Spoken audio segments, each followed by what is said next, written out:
In this video, I will tell you about the arc tool of AutoCAD. So here we have a simple square with 100 unit length and 100 unit width.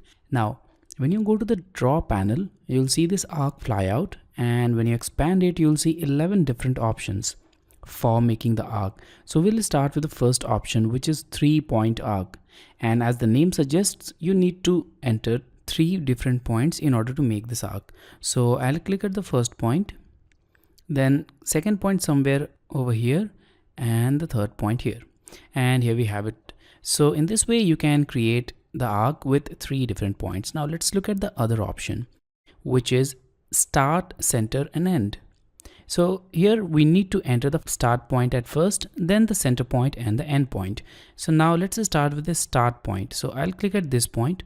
That will be the start point. Now I'll click at the center point, which will be the midpoint of this line. And now you'll notice that the arc is being formed in anti-clockwise direction, just like this.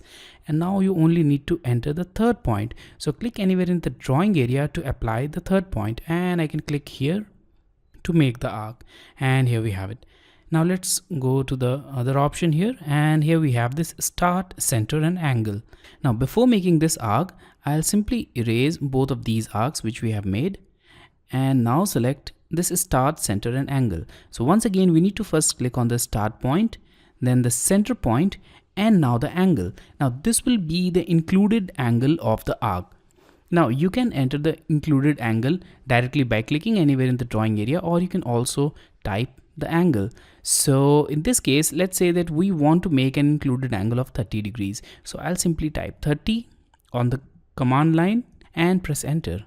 And here we have it. Now what included angle is actually, so let's make a line to show it more clearly. So click on the line tool, and now go to the center of arc and make this line. Now the angle which is in between this line and this line is of 30 degree, and you can verify it with this angle tool. So let's zoom into this area, and here you can see that the included angle is 30 degrees. So now let's remove it completely. And now let's look at other options here. So in a similar way, you can create an arc with a chord length. So here also we need to enter the start point, then center point, and then the chord length. So let's select it and click at the start point. And now the center point, which you can select at this point or any other point. Let's click here. That will be the center point. And now you need to enter the chord length. And in this case, the maximum chord length can be equal to the diameter.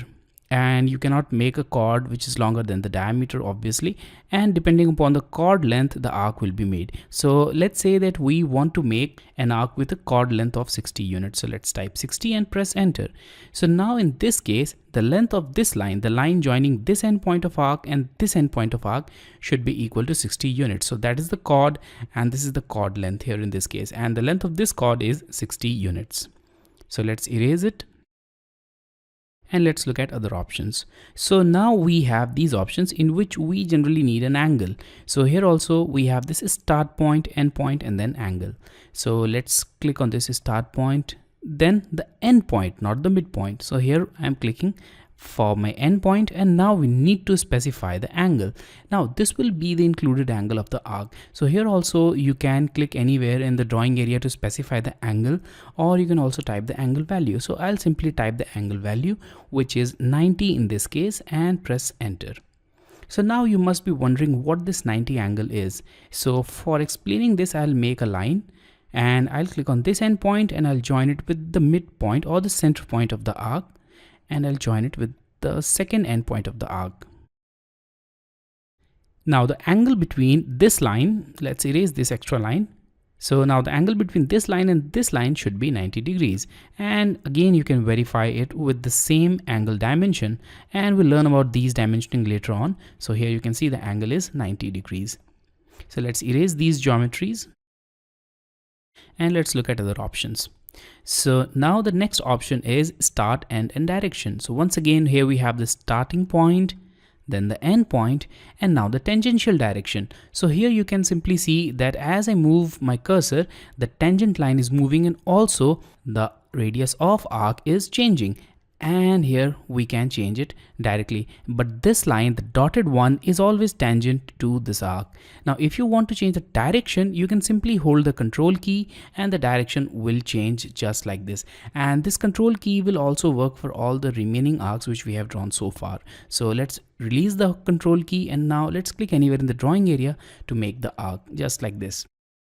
Now let's look at the other option, which is start and radius.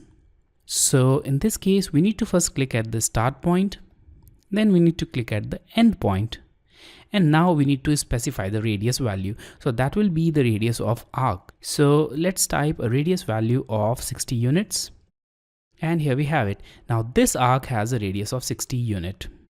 So let's now erase both of these arcs, and let's look at other options.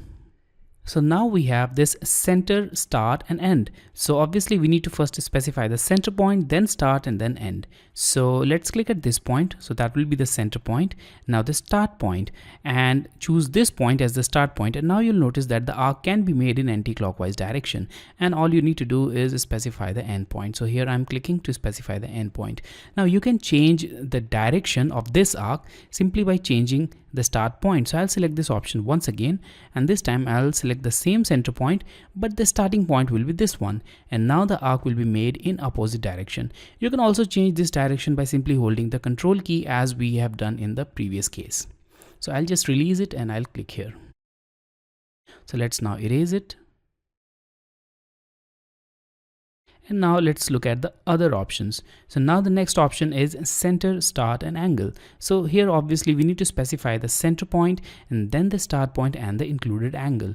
So here we have the center point, the starting point, and now we need to specify the included angle as we did in the previous case. But the only difference is that we are specifying the center point instead of the start and end points. So here also you can click anywhere to specify the angle, or you can simply enter the angle value just like this. So here I'm entering 90 and the arc is made with an included angle of 90 degrees. So if you make a straight line here, the included angle will be 90 degrees. So let's erase it now and let's look at this option once again. So here we have this center, start and length. So obviously you need to specify the center point and then the start point and the length of chord, and which is very similar to the arc which we have already made. So you can click anywhere to make this arc, and the length of this chord will be the length which you specified by clicking in the drawing area.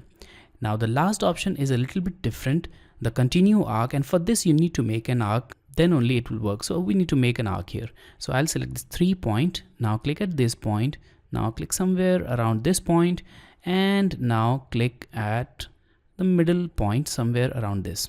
So here we have this arc. Now let's go to this flyout and select the continue option.